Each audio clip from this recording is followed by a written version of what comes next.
Hello and welcome to another edition of Beyond the Boundary. It's great to be back this week. We've got Nick and Matt with us this week. Nick, how are you, mate? Yeah, I'm great, Josh. How about yourself? Yeah, good, thanks, mate. And Matt, how are you, buddy? You're not too bad, mate. How are you guys? Yeah, good, thanks. Going well, mate. It's good to have you back as well. You've been on a bit of a hiatus the last couple of weeks, but yeah, just a bit. It's finally good to have all three of us on the same panel for once.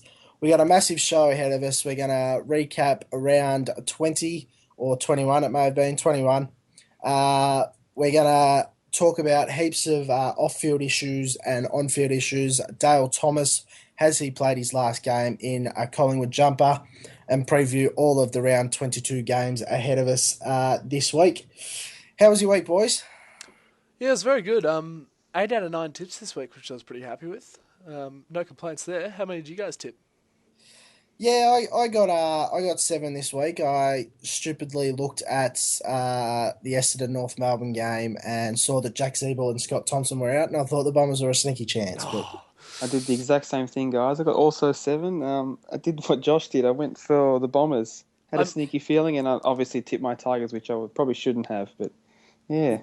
I must admit, if it had been possible for me to change my tip at that point, I probably would have as well, so I can't take too much credit there. First game we'll review this week is the Hawthorn-Collingwood game from last Friday night. Hawthorn ran out convincing 35-point winners. Guys, what are your thoughts? Yeah, it was a great contest. Hawthorn, a lot of people tipped them, and they showed their superiority in the end. Franklin looked dangerous. He kicked 4 goals. What were your thoughts, mate? Yeah, similar thoughts to yours. Hawthorn way too strong in the end. Everyone was tipping Collingwood, actually. I thought they're probably the best side still outside the 4, so bit of a 50-50, but going into the game, Hawthorn's forward line, too much firepower. What were your thoughts, Josh? Yeah, I really liked Luke Hodges' game. I thought he captain courageous, and he's shaked off any injury that he had, and he's really having a fantastic season, and he's showing the type of player he was in 2008-2009 with the season he's having. The next game of the round was an upset at the MCG, Richmond versus Carlton, where Carlton ran out winners by 10 points in the end. Yeah, I really liked the game of Carlton. I thought early on, as I said before, that it was going to be an avalanche for the Tigers, but to Carlton's credit, they fought back and kept their finals hopes alive. Matty, your Tigers, a little disappointing, bit of a reality check? Yeah, definitely a reality check. Look, we got out to a fairly handy lead early in the game, but once again, just the good old Richmond, a few brain lapses, ended up pulling out towards the end. You know, Dusty Martin was pretty quiet, 10 possessions only, so he was tagged pretty well by a few of the Blues players. But all credit to Carlton, who have, they're making a late push to the AT with that win, so let's see if they can pull it off. Next game, Port Adelaide v the Suns on the weekend, and Port Adelaide scraping over the line against the gallant Suns. Josh, what are your thoughts on the game? Yeah, I watched a bit of this game, and I was really impressed with both sides. They've come a long way, and to think in the Suns' first year, they got over the line against the Power in a really ugly contest. And these two teams have come a very long way and should be proud of their seasons, and especially Port Adelaide, who are going to play in a final series. And Gary Ablett was very quiet by his lofty standards. He had, I think, 22 possessions and kicked 3 behind, so failing to have an impact there. Gold Coast really challenged late in the game, but Port Adelaide just ran away. They were too strong in the end. Yeah, I have to agree, and Port Adelaide are going to get into a final series with Ken Hinkley as their first-year coach, getting him in there. Matty, did you see any of the game, mate? Yeah, I watched a little bit. I was really impressed with Boak and players like Ebert. They're just too strong up forward. Boak pulled in 35 touches and kicked 3 goals on top of that, not to mention 9 marks, 7 clearances. The bloke's just a beast, so yeah. Best on-ground performance. Yes, definitely. Our next game is Essendon versus North Melbourne, where North Melbourne ran out 45-point winners. Daniel Wales was easily best on ground. Levi Greenwood was very good with 38 touches.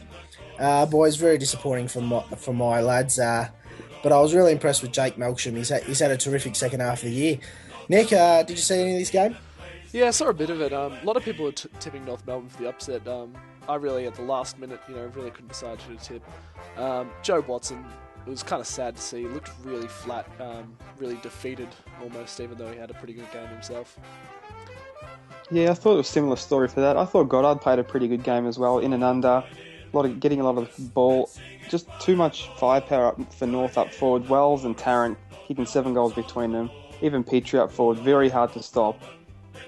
Yeah, I have to admit, boys, I was pretty quick during the week, and I didn't go to the game, unfortunately, which is very unusual for me. But um, there's nothing more personally that I like losing about to North Melbourne. But hopefully the boys bounce back again this week against Carlton. Moving on to my boys, the Cats, who came up against West Coast at Patterson Stadium, and probably their best performance of the year. They played 4 quarters. How did you guys rate their performance? Yeah, I really liked it. I thought they were at their phenomenal best from the first bounce and really tore West Coast apart. Yeah, definitely agree with you there, Josh. Looking at Selwood's stats, just ridiculous. 29 touches and 4 goals. Yeah, he's definitely in the running for the Brownlow now. People get a bit shaky about paying out on Ablett, so very interesting times. I think it's been 3 best on ground performances in the last 4 weeks for Selwood, and he might be creeping towards the lead in the Player of the Year, Josh. I think he might be getting up there, and the really impressive thing that Joel Selwood's added to his game is that he's kicking bags of goals now. The last 2 weeks he's kicked 8 goals, 2 bags of 4. So if you can add that to your game, an already impressive game, then you're pushing the best player in the competition mantle. And just a quick mention to Stevie Mopmop. I think he had 18 possessions and 2 goals in the first half before being subbed off precautionary with hamstring tightness. He was brilliant, so well done to him. Next game up was on Saturday night. It was the Lions against the Giants, and a pretty obvious result. The Lions winning by 10 goals. A few exciting talents. Jeremy Cameron kicking a few goals, and Sam Mays who kicked a surprising 4 goals. Josh? Yeah, I honestly didn't see much of this game, so I won't spend too long on it. But to be honest, I saw the score at 3/4 time, and by the looks of things, the Lions dropped off in their last quarter, and really should have put the Giants to the sword. Nick, your thoughts?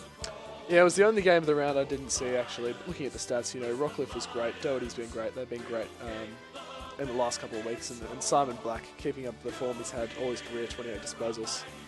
He is a freak, Simon Black. Unfortunately, he's been given a 1-game suspension this week.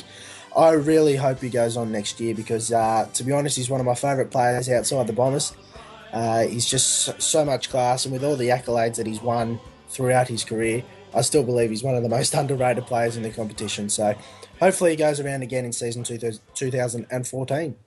Our next game is the big blockbuster that was on Sunday at the MCG. It was Melbourne and Fremantle with a massive crowd of 13,000, which is hard to believe. Fremantle running out at 95-point winners. What did we take out of this one, Nick? Hayden Ballantyne, Matthew Pavlich, they were both great with 4 goals each. Mundy, I think, was best on ground as well with 34 disposals. I actually tuned in during the second quarter and finished watching during the third quarter when Melbourne actually looked pretty impressive during those periods, but Fremantle dominated them on either side. Yeah, definitely. They were dominated throughout the whole game, Melbourne. They tried to cut back in, as you said, in the second half, but Fremantle's defence, it just squeezed them tightly. Couldn't believe the performance of Pearce as well. He had 32 touches and kicked a goal, so very tough times for Melbourne. Just want to add quietly that Freo had the first 15 inside 50s for the game. That is phenomenal, and I just think one mention has to go to Jack Viney as well. He's had an outstanding first year in the games that he's played, and probably doesn't get the recognition that he so rightly deserves due to the team's unsuccessful year this year. But he's been super, and something certainly that the Demons fans can look forward to. Moving on to Sydney versus St Kilda at the SCG, a day game where Sydney gave St Kilda a flocking. Kurt Tipper kicked 5 goals, he was great. What were you guys' thoughts on it? Yeah, I really liked this game from the Sydney Swans, and Josh Kennedy bounced back to form with 38 touches. Kurt Tippett's now kicked 17 goals in his last 3 games. Leading goal kicker At the club, and he's only played the second half of the year, so he continues that form. They're going to be a very dangerous side come the finals. Yeah, definitely. He's in absolute ripping form. And like you said, Josh Kennedy, 38 touches, phenomenal. Just want to touch on Jack Stephen. He's been ridiculously good for the Saints this year. He kicked 2 goals too and had 35 touches on top of that. So he's been really good this season. It'll be a tie for him and Lee Montagna in St Kilda's best and fairest coming into the year. He's had a phenomenal year, and you took the words out of my mouth, Matty, because I was going to mention him myself. But Jack Stephen's been an absolute ripping year this year, and certainly deserves every recognition that he gets. Okay, now off to the last game of the round. 2 teams out of finals contention, but definitely the match of the round. It was the Doggies who came back over the Crows and ended up winning by 17 points. Josh, your thoughts? Yeah, I love what the Doggies are doing at the moment. They're really, really playing some good footy. Tory Dixon, a former Noble Park boy, who the team that I follow in the Eastern Football League. I've coached there a bit, so up the Bulls. Tory Dixon doing fantastic. Tom Liberatore getting 30 touches, and Tommy Campbell bombing up, kicking 4 goals. I really like that as well. A lot to look forward to at the Doggies, Nick. Yeah, and it had shades of the Port Adelaide game, actually. Adelaide looked like they won it, and the Bulldogs just fought back, and I really, really enjoyed this game. I think it was by far the match of the round. Very enjoyable football to watch. Absolutely, and as I said, the Doggies have got their last 2 games against Brisbane and Melbourne, 2 very winnable games. They could finish as high as 12th, so I'm sure that's something that they'll be aiming for come the end of the year. Now we're moving on to the ladder, and the top 4 looks really set now. Fremantle closing in, could possibly reach up to second by the end of the year. Richmond, Collingwood and Essendon all locked on 52 points, fighting for a home final. Yeah, correct there, Josh. And just a bit little lower, it's Carlton and Port Adelaide. Port with the 8th spot. Carlton 2 games behind, but really closing in on that 8th spot on Port Adelaide. And in 10th spot, we have North Melbourne, followed by West Coast, Brisbane and Adelaide. They're really out of the race now. And down the bottom of the ladder, we have Gold Coast and Western Bulldogs, who have been impressive of late, followed by St Kilda, Melbourne and GWS. Now, lastly, moving on to the Coleman Medal, and it's a log jam at the top. We've got Jared Ruffhead, Josh Kennedy, and young gun Jeremy Cameron all locked on 60 goals with 2 rounds to go. Just a little below that, we've got Travis Cloak on 58 goals, Jack Rewalt from the Tigers on 56, and bit of a gap down there, 51 goals, Lance Franklin in 6th spot. And at the bottom of the top 10, we've got Lindsay Thomas on 49, Drew Petrie 46, Tom Hawkins on 45, and Nick Rewalt rounds out the top 10 on 44 goals for the year. Now moving on to the news side of the podcast, and we cannot go past what happened today, being Wednesday, the 21st of August 2013. Probably the biggest day in the Asada investigation. It's hit war status. James Hird and Paul Little have come out and said the allegations in the charges being handed down by the AFL are outrageous, and James Hird plans to take this to the Supreme Court. As we speak right now, I've just got a tweet coming through saying that James Hird will be taking this to the Victorian Supreme Court. So it just gets bigger as the night grows longer. Boys, I know we're sick of talking about it, but it's hard not to talk about it, really, because of the stature of the investigation. Yeah, well, I was just going to mention, I just can't believe we are still talking about it. Like a couple of weeks ago, it really sounded like it would be starting to wrap up at this point of the season. But obviously, this might be going in 6 months, 12 months time. We're still hearing about this. So. Even longer, Nick. I mean, it could be going on for years, to be honest, because this is going to get really ugly. It's going to get really messy. And people saying that James Hird should stand down are probably in the wrong themselves, because he has every right to defend himself and the club. If he believes that he's done nothing wrong, then he has every right to defend himself. Matty, what's your take on it? I agree with you there. I don't think he should stand down at all. People putting a lot of pressure on him, saying he should stand down. He's done the wrong thing. I don't believe that at all. So whether the Bombers can bounce back in the next 2 weeks, if they lose the last 6 of the season, it would be pretty bad form going into finals, and would predict that they're not going to go very far after that. But we'll see what happens. Hopefully for the Bombers, they can get a win or two towards the end of the season. And it's just amazing the kind of things that have come out today. Like the main story I've heard is people calling for Demetrio to be sacked. Who would have thought in the wildest dreams at the start of this investigation that it wouldn't be Essendon that would cop the brunt of the punishment? It'd be the head of the AFL that this would all come back to. Yeah, that's it. And I mean, it's who knows what's going to happen from here. I mean, so both parties are so confident that the other party is in the wrong. So Essendon say that they have got documentation that Asada have given them a clear message saying that AOD 9604 was not a banned substance and therefore allowed for use. And people say, okay, it wasn't allowed for human use, but it wasn't on the banned list and wasn't on a banned substance. I'll get it out eventually. It's really, really messy and muddy, and I can't see this being solved anytime soon. And I mean, the quicker it gets fixed, the better. But unfortunately, with it going to court looking most likely, it's going to take a while. Now moving on now to Collingwood's Dale Thomas. Boys, has he played his last game in a Collingwood jumper? It certainly seems like it, doesn't it, Matty?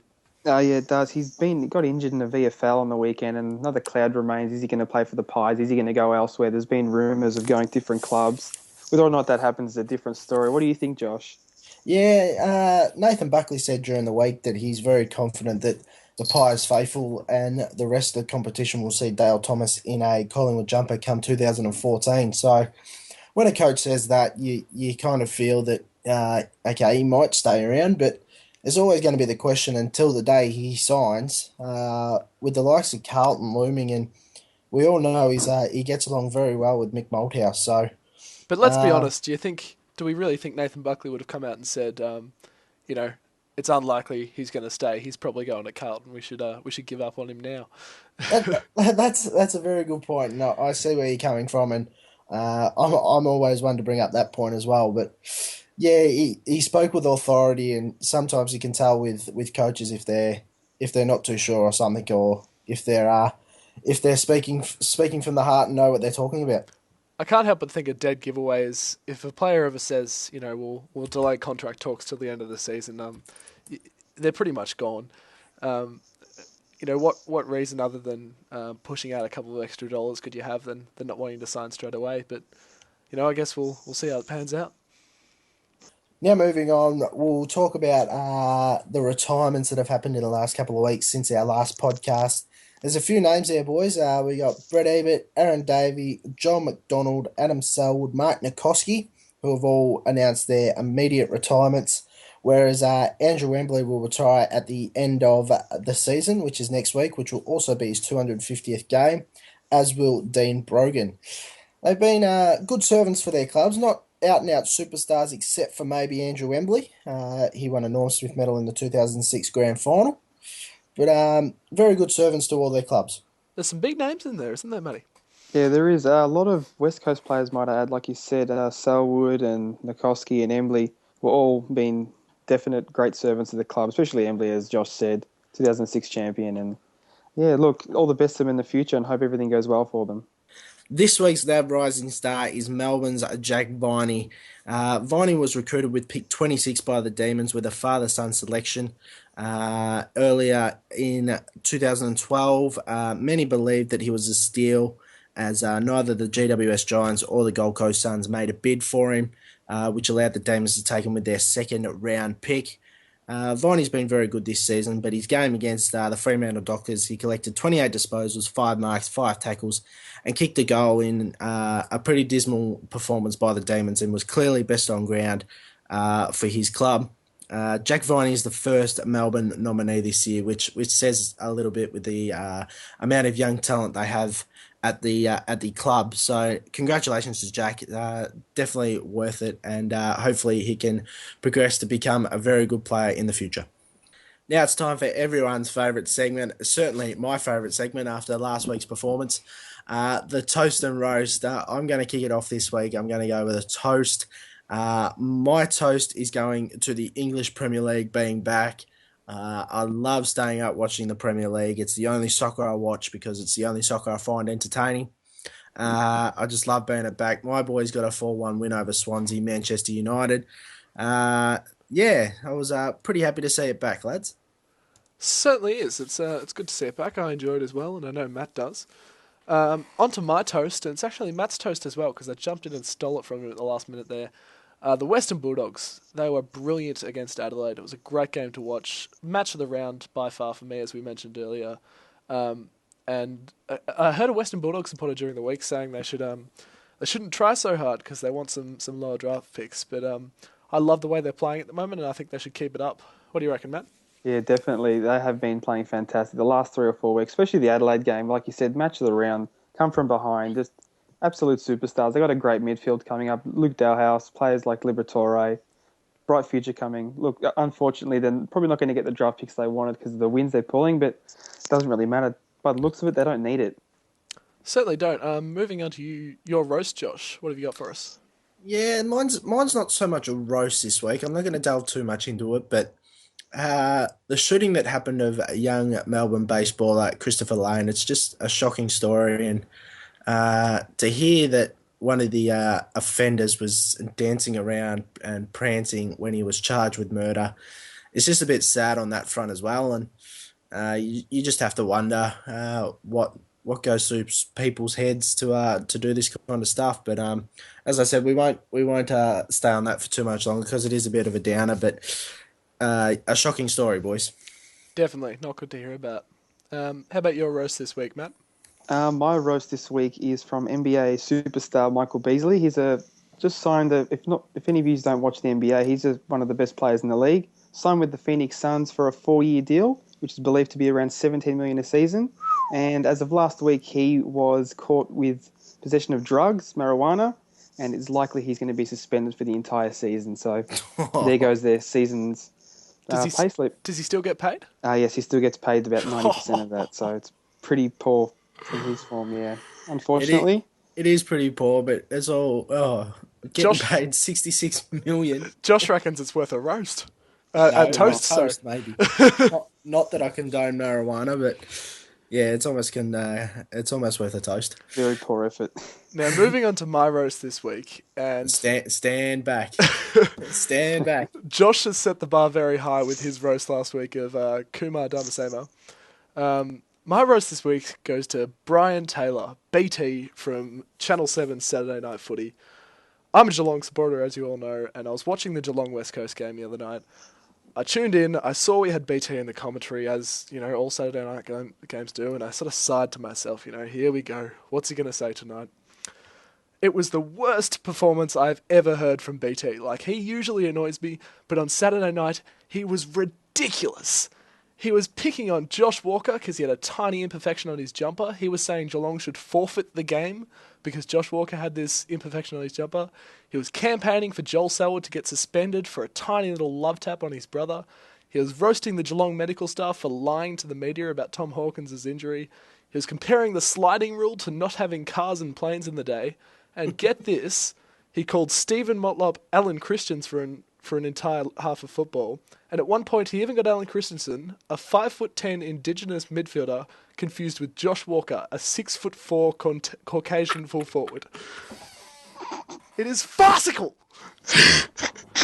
Oh, don't say that word. Absolutely farcical. And BT, you're an absolute muppet.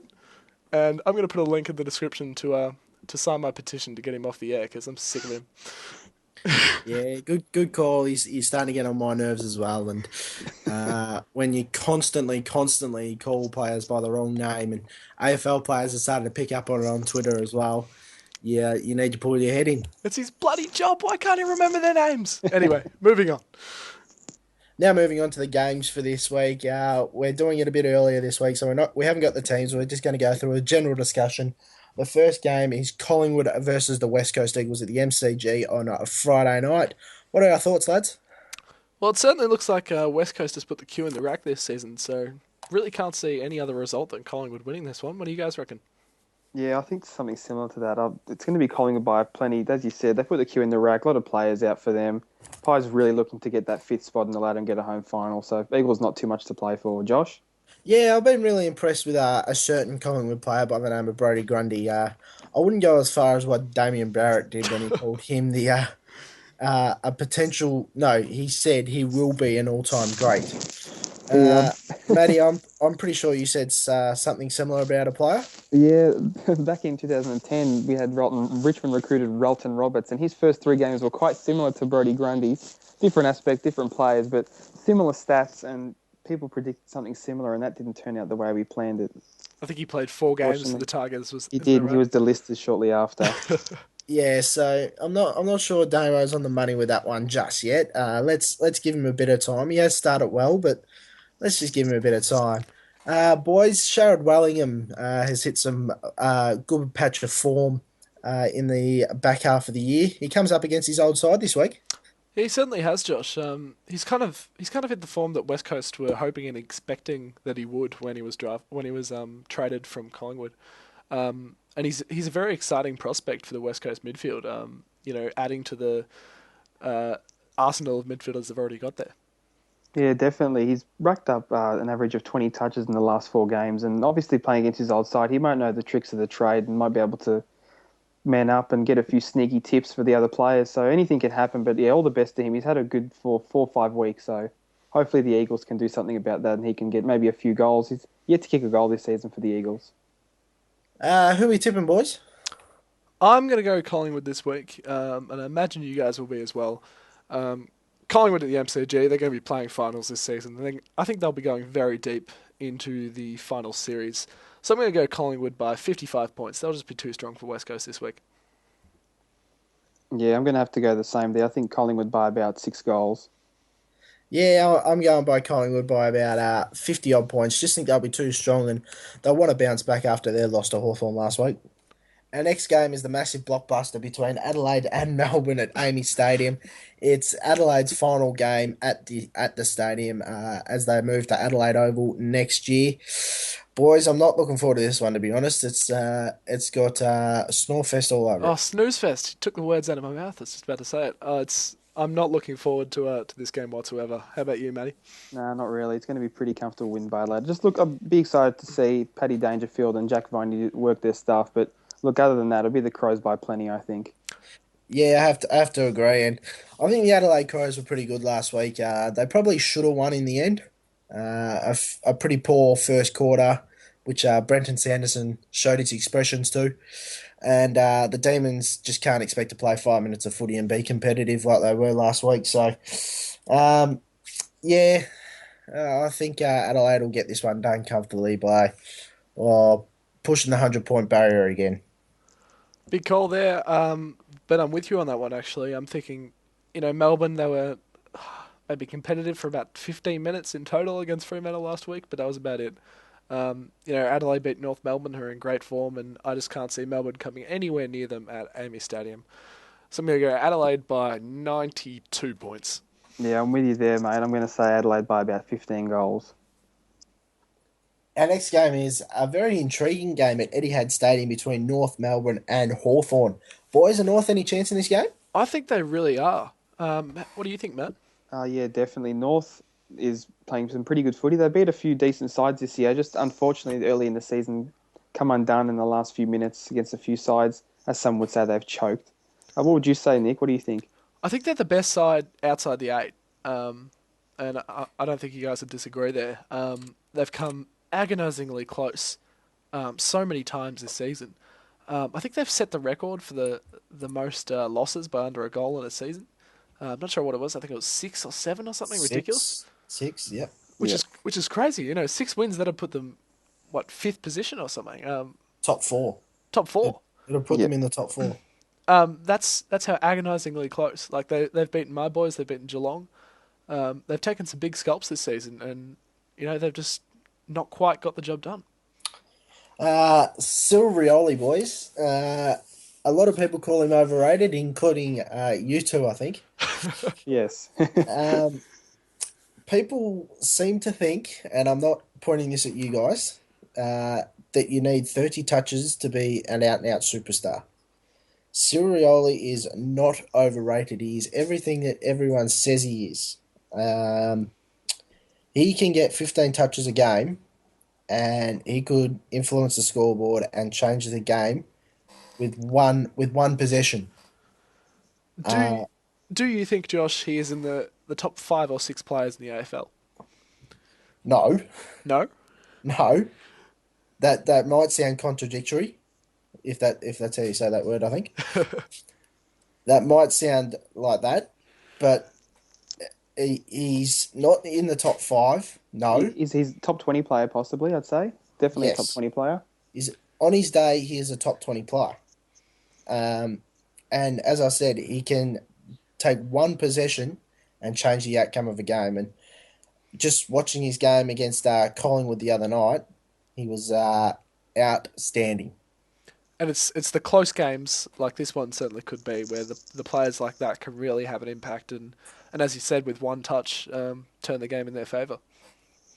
Yeah, that's it. And there's a very similar player for North Melbourne as well by the name of Daniel Wells. And obviously the Kangaroos tore apart my boys last week and they weren't great, but they managed to get the job done. And Daniel Wells had 13 touches himself, but still managed to kick 4 goals and have an impact on the game. So That's Uh, that's a perfect example of what you said. You know, you don't have to have a whole heap of touches to have a massive impact. no, you don't. And one quick stat I've got, moving back onto the game, North Melbourne average 121 points per game at Etihad Stadium this year, and that is crazy good. I don't even think Geelong averaged that at Simmons Stadium, and they're Is that regarded as unbeatable down there. So is that you, Dwayne Russell? Crazy good. shades of him, isn't it? It Um, is. but Hawthorn are going to really struggle. Like I don't think they play Etihad very impressively at all. So North Melbourne are a massive chance in this game. They Who are we certainly tipping, are. lads?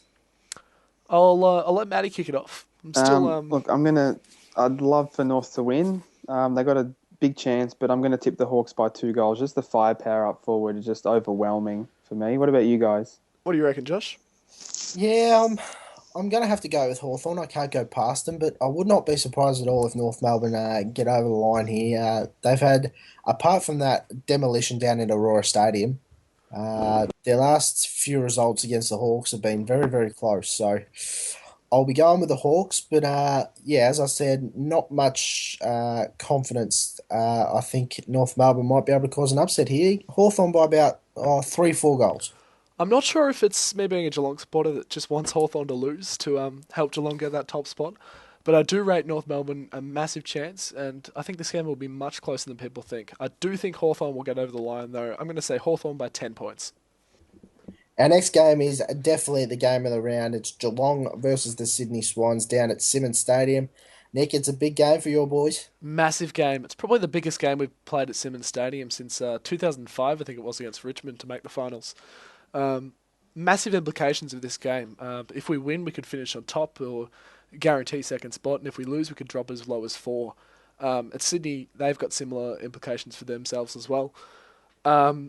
Really impressed with the game last week, as I mentioned earlier. 4-quarter performance, and that's the kind of performance we're going to need to see from the Cats again this week if we want to beat one of the main premiership contenders in Sydney. Some of the players that really impressed me last week were Joel Selwood, Stephen Motlop, and Matthew Stokes, the usual suspects there. If that trio is up and firing, Geelong are very hard to beat, and they are in scintillating form at the moment. What do you guys reckon? Yeah, Yeah, look. Oh, you're right, go, Josh. Matty. Go. Sorry, mate. Okay, yeah, just a quick one. Wanted to mention Kurt Tippett. His last 9 games, he has kicked a ridiculous 32 goals, which puts him in front of Sydney's goal kicking for the season. That's crazy just, good. Just tells you how much of a powerhouse he is up forward. Also, I'd like to get excited about Gary Rowan, who made a return last week, and all so far so good. The ankle doesn't seem to be too much trouble for him at the moment. Yeah, absolutely. I was rapt to see Gary Rowan back last week, and he could be a very big X factor come finals. Nick, I read a stat during the week that may interest you. In 2007, 2009, and 2011, what does those years have in common? Geelong won premierships, Josh. Uh, See, I knew you'd say that answer, but it's not the answer I was looking for. Oh, They all lost their round 21 game. It would have Round been 22, sorry. Port Adelaide. I think Sydney was one of them. I can't remember the other one. Their second last game of the year, they have lost. In the 3 Um, premiership years, and they've won them in the three failure years in between. Correct. It's a spooky stat, and I don't bit of like a talking about that one. bit of a disciplined stat. Hopefully, could work in your favour. You never know. It is an odd year. And also Sydney's Nick Malcheski. He's the one that I think that the Cats will be looking to shut down.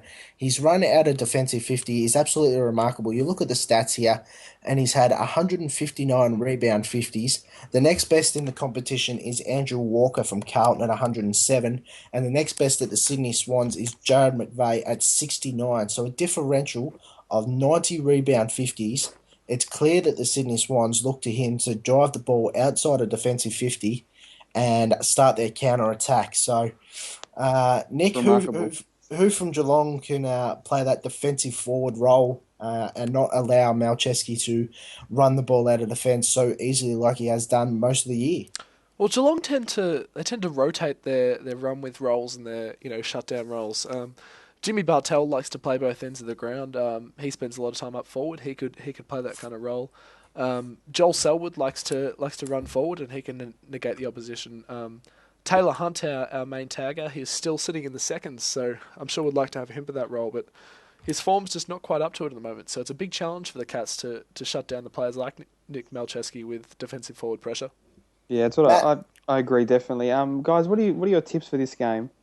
Yeah, I was just about to ask you the same thing, Matt, and I can't go past Geelong down at Simmons Stadium, but I'm not tipping them with much confidence because the Sydney Swans. This is the time last year when they really started to rally and play their best footy, and it's what won them the premiership. They timed their run perfectly.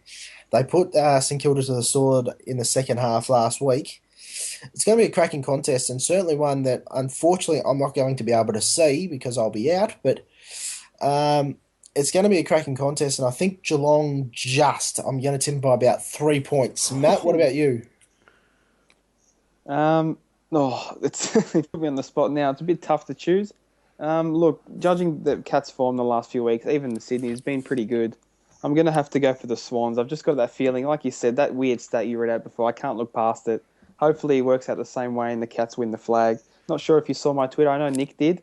He saw my prediction for the final series. He was pretty happy because the Cats are winning the flag. But yeah, I think the Swans will just have a little bit too much for them at their home ground. So we'll see what happens. Josh? Big call, Nick. Are you tipping your boys? What's your margin there, Matty? I'm going to say the Swans by 6 points. Well, I'll be tipping the Cats. One thing I should mention, though, which works against tipping the Cats, Geelong have won 41 of their last 42 games at Simmons Stadium. The one that we lost was about 18 months ago, I think, to the Swans. So that's the one team that's the blemish on our record. Not sure if that'll mean anything this weekend, but we'll wait and see. But Geelong, they're in perfect form at the moment. Brilliant form coming into finals. That will be too good for Sydney at Simmons Stadium, the Fortress. Geelong by 22 points. Our next game is the Carlton Football Club versus Essendon. It's a massive rivalry. The Bombers have lost their last 4 in a row by comfortable margins. They'll be looking to bounce back after another shocking week on the field.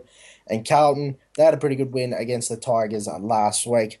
Boys, I must say I'm not all that confident heading into this game. I just think our form's shot at the moment, and I don't think it's the off-field stuff. I think our skills are really dropped off. We turned the ball over so much last week. It wasn't funny, and we were our own enemy, to be honest, because we were costing ourselves so many chances of goal. I think we were 2-7 at one stage, and North Melbourne were 2-1. So you kick those goals early on, put scoreboard pressure on, and you're away.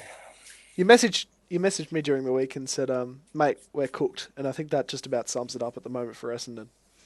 Yeah, I think you're right. And let's not take anything away from the 4 teams that we've played during this last month. They've been pretty good in their wins. So, but we've been equally as bad. And I'm not making any excuses. We've only got ourselves to blame. So, Carlton will be looking to come out and play some really good footy as well. They've got something to play for. They lose this game, and somehow Port Adelaide beat Fremantle over in the West, which is unlikely. But you'd almost say it's season over if Carlton lose this game. So both teams got a lot to play for, really. Another player I want to talk about at the moment as well is Jake Melksham. He costs a lot of flack from the Essendon faithful, and his second half of the year has been absolutely sensational. He was easily Essendon's best player last week, kicking 3 goals and collecting close to 22 touches. So he's having a fantastic year. I'm really wrapped for him as well. I've been on his bandwagon since he first started, and he's really starting to show his top 10 potential. Matty, what's your take on it? Yeah, look, like Josh said, both teams have got a lot to play for this. Essendon's trying to get that home final, and the Blues are desperately trying to keep in touch with the 8. It's going to be tough. Just a quick one. Brock McLean last week against the Tigers, he took them to the cleaners. He had 27 touches and kicked 3 goals. He's doing a great impersonation of Chris Judd lately. What are your tips, boys? Matty, you go. I'm going to tip the Bombers by 6 points. I just got a feeling that even when the Bombers have been down and out in recent years, they've always had the wood over Carlton, and vice versa. When Carlton's been no good, they've beaten the Bombers. So yeah, Bombers by 6 points. Jeez, it's a tough one. I was confident earlier in the week that Carlton would get this one comfortably, but you guys got me a bit worried now.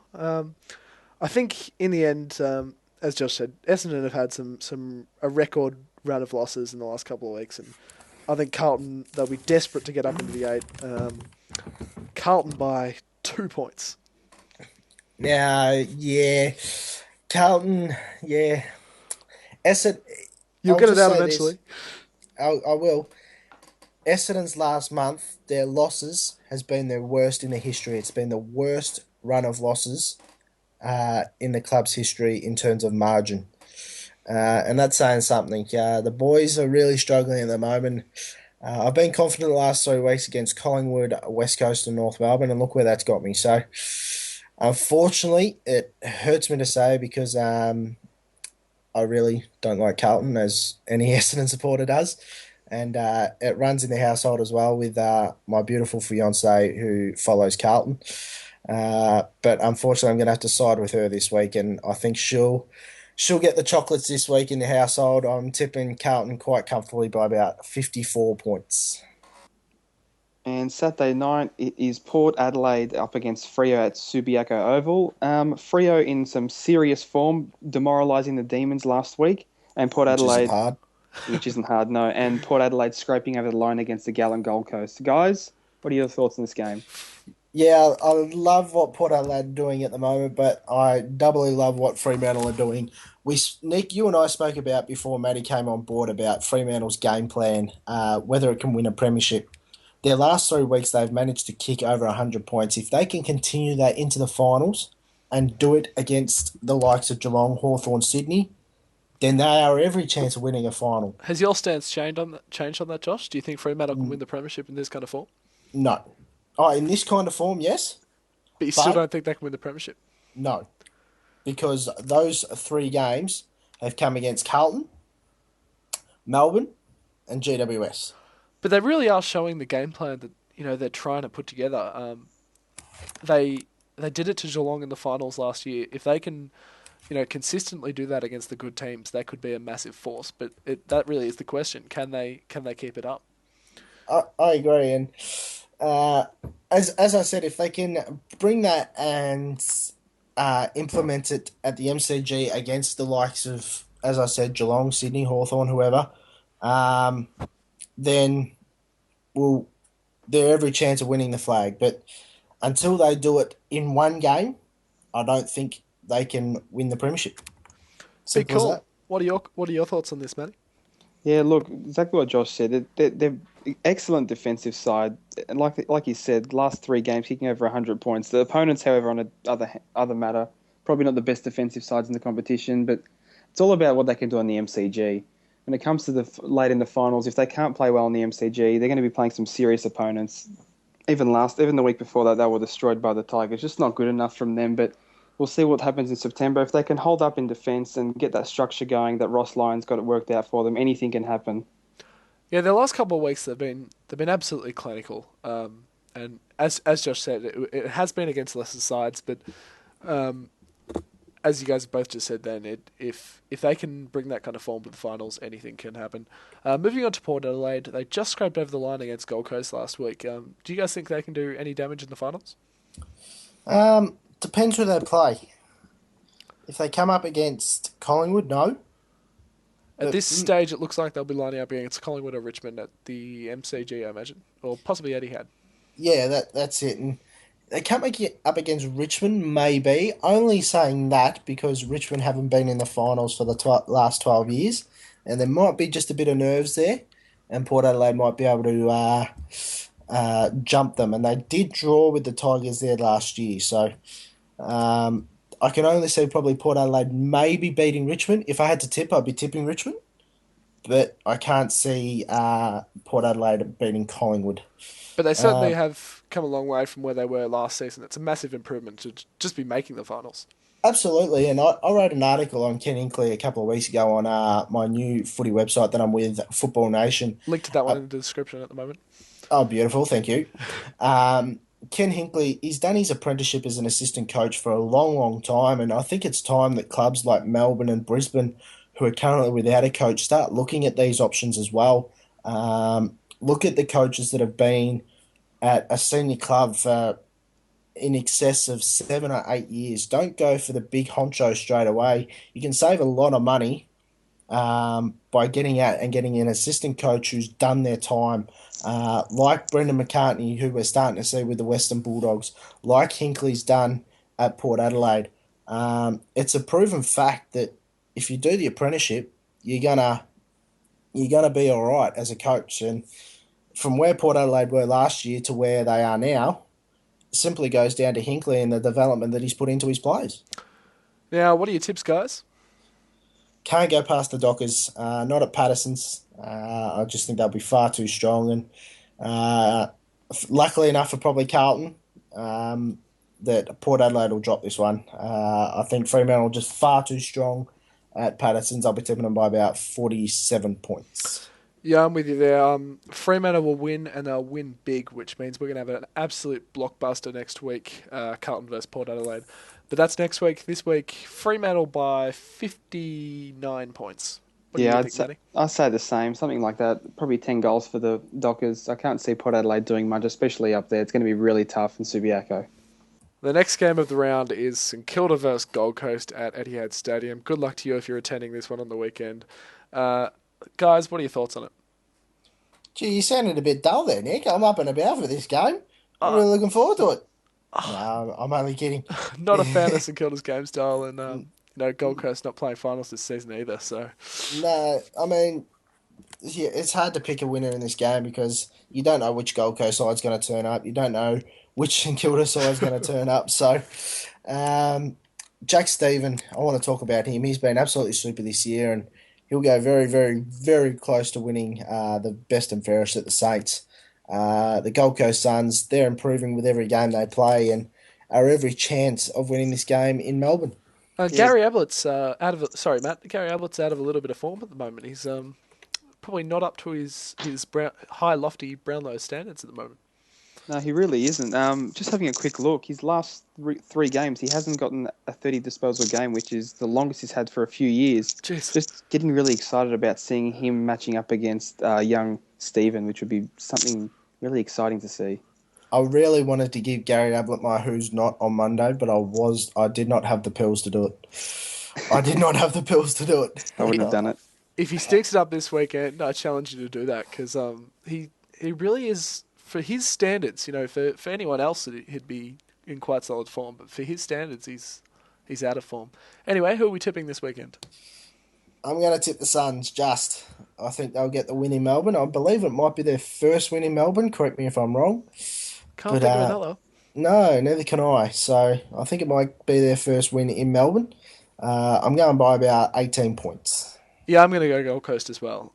Tossed up between St Kilda, but I just can't tip St Kilda against a team that's above them on the ladder. That's how disappointing they've been this season. So Gold Coast, even at Etihad, by 12 points. Yeah, I've got the same as you guys. I think the Gold Coast pretty comfortably by 5 goals.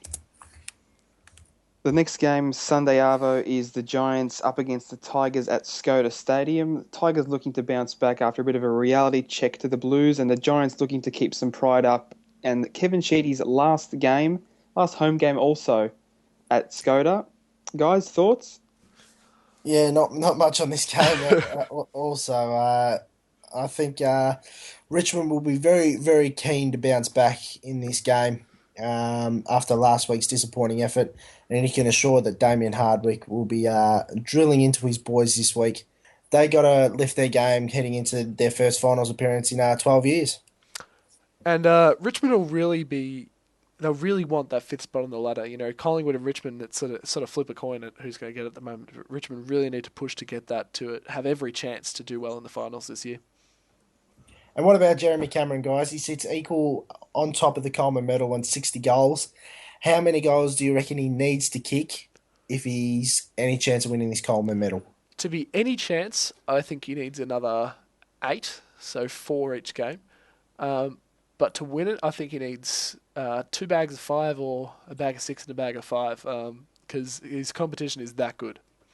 Yeah, look, I think it's something around that mark. It could be something less. He's only averaging around just over 3 goals a game. I think 8 in total over the next 2 weeks will be enough. He kicked 3 last time against the Tigers, so he's playing on Troy Chaplin, who's only conceded 18 goals in his 20 games, so it's going to be a bit tough for him.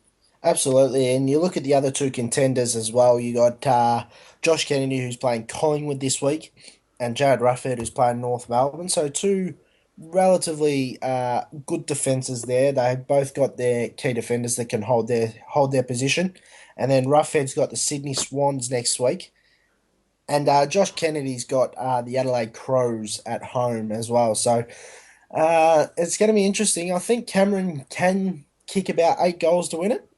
He's got the Gold Coast Suns in the last round, so it's very doable for the young fella. I don't think there's any doubt that most of the competition's behind Jeremy Cameron to win the Coleman. It'd be massive for a young kid to win it. Anyway, we're running out of time, so we better move on. What are your tips this week? I'm tipping the Tigers by about 82 points. You, Matty? I'll tip the Tigers by about 3 goals. Not confident on the Tigers. Oh, Matty. 3 goals? Yeah, just 3 goals. Oh, jeez. Tigers will win it by 80 points.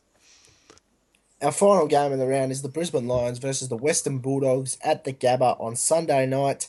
Boys, the Western Bulldogs have been absolutely fantastic the last month, and we'll go up to the Gabba with a lot of confidence. Yeah, they certainly have, especially last week. Matt and I gave them our toast this week, and we've been very impressed with them. What do you reckon, Matty? Yeah, they've been fantastic the last month or so. Just the inside midfielders, players like Dalhouse, and even Griffin and Boyd and players like that, just in and under. They've got a fantastic midfield, and they've just got to find a bit of consistency now. If they can beat the Lions and hopefully get a good end to the season. And sorry, Josh, you sort of look at their forward line and you go, where are their goals going to come from? But they've made it work. They've got a makeshift forward line, and they've got the midfielders kicking goals, and it's just all come together for them in recent weeks. Old Noble Park boy Tory Dixon scored 6 goals last week. It was good to see. Very impressive performance. Out from my local club, so it was good to see Tory kicking some goals for the Doggies. The Brisbane Lions, they probably should have put the Giants away a bit more last week, but slacked off in the last quarter. Some great news during the week. Pierce Hanley signing a 5-year deal, which is fantastic for the club. He's almost certainly going to be a one-club player now. When his contract finishes in 2018, he will be 28 years old. So you'd almost think he'd be a one-club player. Western Bulldogs playing at the Gabba this week, guys. Who's going to win? Oh, it's tough. It's tough. 4 weeks ago, I would have tipped Brisbane comfortably. But it's Brisbane who have lost their coach, and the Doggies who are in very, very good form. I'll be tipping Brisbane, but not with much confidence. I'll say Brisbane by about 4 points. I'm tipping Brisbane as well, but I really want to tip Western Bulldogs. It's the only thing doing it for them is the home ground advantage, where they've taken some decent scalps this year. So I'm going to say Brisbane by 12 points. I'm going to have to go against you both, guys. I've just got the feeling the Doggies are going to win. I'm going to tip the Doggies by a goal. I'm hoping that Dalhouse or possibly GR can kick a big bag against the Lions. Well, that wraps it up for another week of Beyond the Boundary. We finally got all 3 of us on at once, and I think it's worked pretty well, to be honest, lads. It's been a great show. It's going to be an interesting week of footy. I'm hoping that the Bombers bounce back on Saturday night against the Blues, but as I said, I'm not too confident. Nick, your boys against the Swans, it's going to be a ripping contest. Maddie, your boys should bounce back against the GWS Giants. It's going to be a cracking round of footy. Hope your team wins. Make sure you subscribe to the YouTube channel. Follow us all on Twitter as well. The links are up on the screen at the moment. Make sure you like us on Facebook as well. Don't be afraid to chat to us on Twitter. We're all friendly blokes and we're not going to bite your head off. So come and have a chat about anything you like. It's been a great show. Thanks for joining us. Matt, Nick, thanks for joining me, mate. No problem. I hope your team wins during the week, except if you're a Carlton supporter. Go the Bombers. Go Cats. Go Tigers.